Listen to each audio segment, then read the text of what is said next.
Donc tout à l'heure, je vous ai parlé de schéma, en fait, schéma de base d'une stratégie marketing. C'est ce que je vous ai montré, en fait, c'est ce qu'on appelle aussi un tunnel de conversion.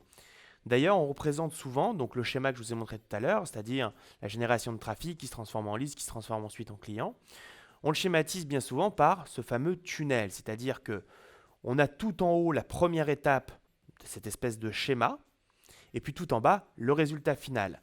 On a des inconnus qui ensuite se transforment en visiteurs, puisqu'on génère ce trafic, ça devient des visiteurs, c'est un état supplémentaire, puis en leads ou en communauté, et enfin en clients. Lorsqu'on établit une stratégie marketing plus précise pour soi-même, eh bien on fait ce qu'on appelle un plan de conversion, non pas un tunnel de conversion, mais un plan de conversion. Et un plan de conversion, c'est un schéma qui est plus précis. En l'occurrence, prenons le plan que je vous ai préparé ici.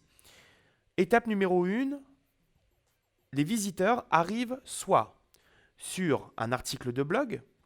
S'ils arrivent sur un article de blog et qu'ils repartent dans la nature, on va les remarketer sur Facebook. S'ils arrivent par contre et qu'ils voient une page produit et qu'ils repartent dans la nature, on va les remarketer sur Facebook, mais sur une promotion sur ce produit. Deuxième étape, imaginons qu'ils sont allés justement via le remarketing sur Facebook sur la page produit, on les remarkete en promo aussi. On les ramène dans ce fameux plan de conversion. Une fois la page promo visitée, s'il y a un achat, eh bien on le change de liste, on lui envoie une autre campagne, on le rentre dans un nouveau mécanisme, dans une nouvelle structure, dans un nouveau schéma, avec par exemple de l'envoi d'email ou du remarketing sur Google ou du Google AdWords. Et s'il n'y a pas d'achat, il passe sur une autre liste, parce que peut-être que ce prospect-là n'était pas intéressé par le produit sur lequel il était marketé. Peut-être qu'il y a des choses qui vont nous permettre de détecter qu'il était intéressé par autre chose. Dans ce cas-là, on va lui envoyer un autre schéma de diffusion. Donc vous voyez que là, on n'est pas sur un schéma global, mais on est sur un schéma précis. Et c'est ce qu'on appelle un plan de conversion.